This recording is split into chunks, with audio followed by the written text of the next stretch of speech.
মাছটা রান্না করার জন্য আমি আলু কুচো নিয়েছি, পেঁয়াজ কুচোনো, কাঁচা লঙ্কা চেরা, টমেটো, এর মধ্যে আছে জিরের গুঁড়ো, ধনের গুঁড়ো, লঙ্কার গুঁড়ো, হলুদ গুঁড়ো দিয়ে আমি এই মাছটাকে রান্না করব। আর আপনারা দেখতে থাকুন। পোলা মাছের মধ্যে হলুদ এবং নুন মাখিয়ে নিয়েছি। এবার আমি গ্যাসটাকে জ্বালিয়ে মোলা মাছটা ভাজবো।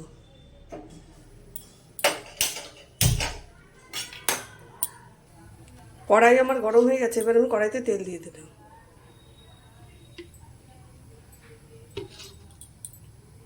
তেল আমার গরম হয়ে গেছে, এবার অল্প অল্প করে মাছগুলোকে আমি ভেজে নেব।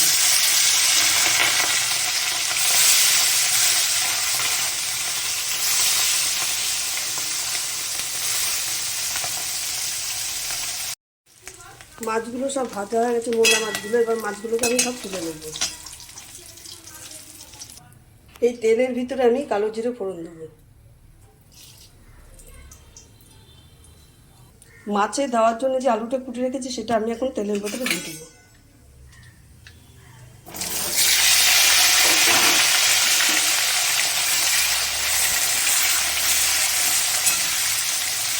আলুর ভেতরে দেবো একটু নুন।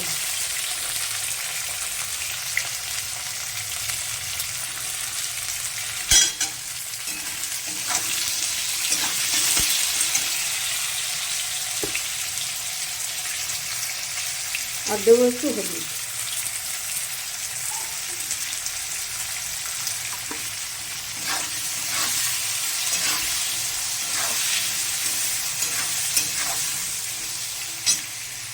আলুটা প্রায় ভাজা ভাজা হয়ে গেছে, এবার আমি পেঁয়াজ আর কাঁচা লঙ্কাটা দিয়ে দেবো।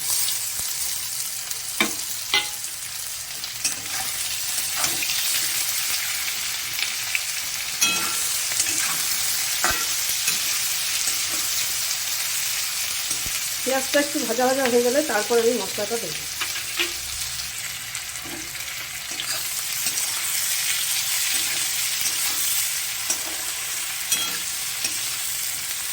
এবার দিয়ে দেবো আমি মশলাটা।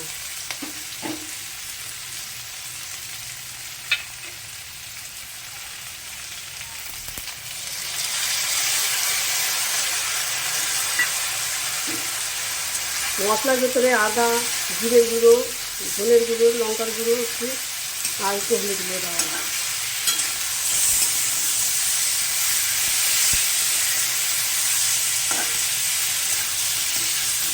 এবার আস্তে আস্তে মশলাটাকে আমি কষাবো। এর ভেতরে দিয়ে দেবো সামান্য একটু জল।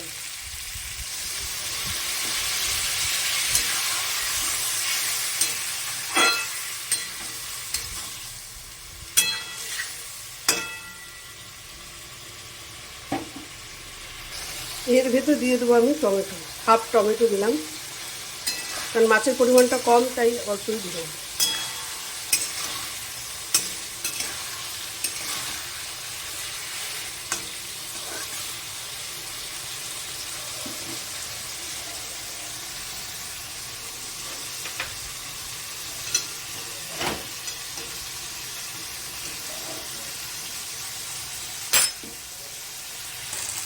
মশলাটা আমার হয়ে গেছে, দেখুন তেল ছেড়ে গেছে। এবার আমি একটু এইটার মধ্যে দিয়ে দেবো মাছগুলো, মৌলা মাছটা মশলাটার ভেতরে।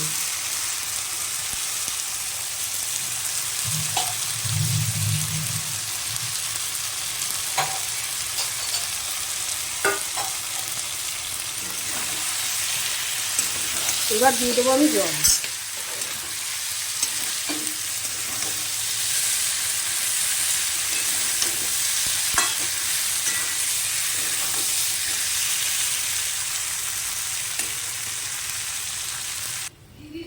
মাছের ভেতরে জল দিয়ে দিয়েছি, এবার মাছটা ফুটবে, তারপরে নামবো।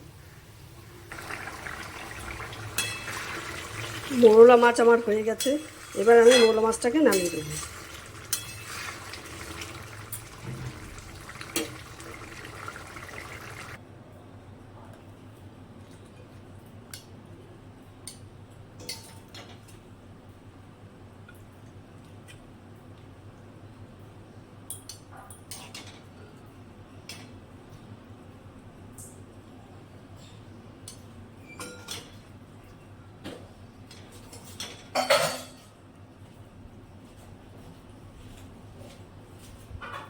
ওগুলো সব ভালো আছে নাকি কে জানে।